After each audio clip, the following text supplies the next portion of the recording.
Bienvenue sur Africa 24 dans cette nouvelle édition du Morning News. Voici les titres de l'actualité.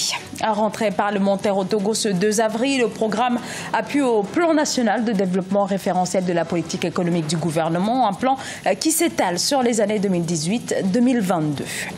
Puis les agents de la fonction publique au Gabon qui doivent s'attendre à de nouvelles coupes et réductions de salaire nous feront le point dans ce journal. À suivre également le festival de rap Fest Hip Hop. La deuxième édition s'est tenue dans la capitale malienne. L'événement a fait le plein une fois encore autour d'artistes venus du monde entier.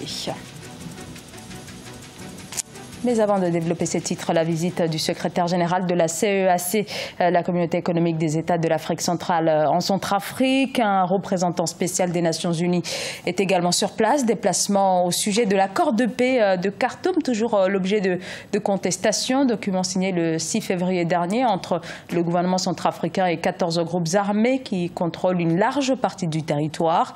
C'est le 8e accord depuis 2013. Les 7 premiers ont tous échoué. C'est ce mardi 2 avril que la 6e législature togolaise a effectué sa première rentrée parlementaire. Une rentrée avec à l'ordre du jour la question du PND, le plan national de développement, plan stratégique qui vise une transformation profonde de l'économie. Reportage Aimé Fakofi. À cette première session ordinaire de l'Assemblée nationale de l'année 2019 était remarquable le président national de l'Union des forces de changement, Gilles Christ Olympio, mais aussi d'anciens présidents du Parlement togolais. Cette rentrée parlementaire 2019 est placée sous le signe de la promotion du plan national de développement. Notre Assemblée aura l'impérieuse mission d'étudier et de voter l'ensemble des textes législatifs nécessaires à la mise en œuvre de ce plan fortement salué. Au plan politique, la récente audience que le chef de l'État a accordée, et ceci à leur demande, à la coalition des partis politiques de l'opposition, renseigne éloquemment sur sa volonté d'œuvrer à la consolidation de la paix, de la démocratie et de l'état de droit dans notre pays. Sur la question des réformes politiques, le groupe parlementaire UNIR, majoritaire à l'Assemblée nationale, rassure. Nous sommes disposés et vous allez voir dans les prochains jours ce qui va se passer. Ça n'est pas à moi d'annoncer le calendrier, mais je vous rassure que les réformes constitutionnelles et institutionnelles qui ont été toujours la préoccupation, le souci du président de la République seront faites. On prit part à cette cérémonie solennelle les présidents des parlements du Gabon, du Ghana, de la Guinée et du Burkina Faso et des représentants de l'Assemblée parlementaire ACPUE. Ces derniers ont par ailleurs invité les députés togolais à œuvrer pour relever les défis économiques et sécuritaires dans la sous-région.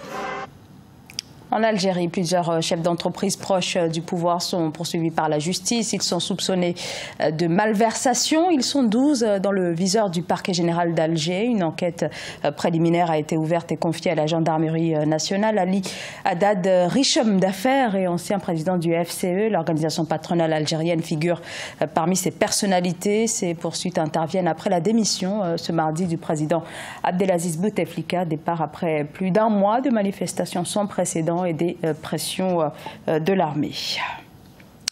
Taxes et réductions du nombre de fonctionnaires. Le gouvernement gabonais annonce de nouvelles mesures pour maîtriser la forte masse salariale de la fonction publique. Dernière mesure en date et qui fait polémique, un prélèvement obligatoire progressif à hauteur de 5%, de 5 à 15% du salaire pour les fonctionnaires gagnant à partir de 6 500 francs CFA par mois. Nelly Claude Bessa.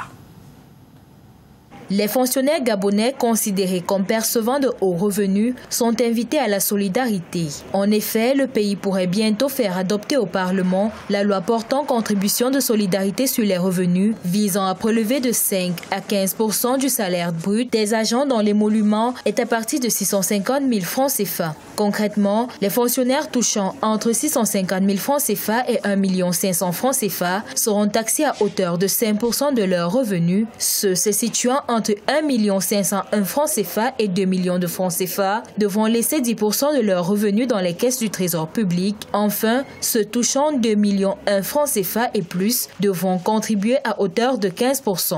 Aujourd'hui, il s'agit pour le Gabon, qui sort progressivement d'une conjoncture difficile, d'aller un peu plus loin pour travailler sur les points faibles structurels de son économie. Il faut comprendre cet effort qui est demandé aux fonctionnaires comme devant aider à la réduction des déficits. Ce prélèvement obligatoire devrait toucher 28% des 105 851 agents publics répertoriés lors du recensement de juillet 2018. Si la solidarité des fonctionnaires est mise en avant, la contribution de solidarité sur les hauts revenus vise en réalité à réduire la masse salariale estimée à 709,8 milliards de francs CFA en 2018.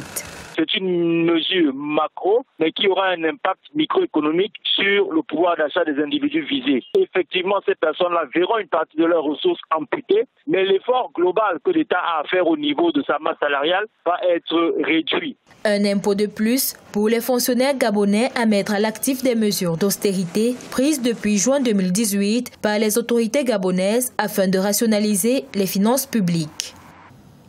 La gestion des déchets est une question de santé publique et un enjeu environnemental, mais l'Afrique manque d'infrastructures. Conséquence, des sachets plastiques continuent d'obstruer les ruisseaux, bouchent les caniveaux de drainage des eaux usées, mais de plus en plus, vous allez le voir, on voit se développer ici et là sur le continent des initiatives au niveau notamment du recyclage. Illustration au Nigeria dans ce sujet d'Amen Edji.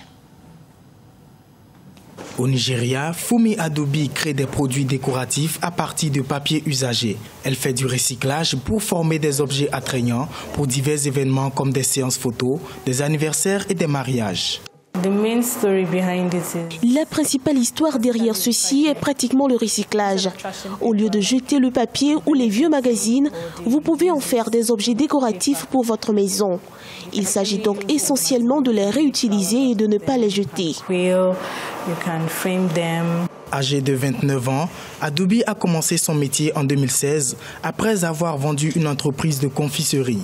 Elle utilise des matériaux pour créer des styles simples à partir de $40 et dont le prix est en fonction de la complexité du projet. Ces produits sont commercialisés sur les médias sociaux et attirent l'attention des agences d'événementiel. Les Nigérians apprécient énormément ce que je fais et s'émerveillent. Ils sont curieux de savoir si c'est vraiment du papier, ils ont envie de toucher.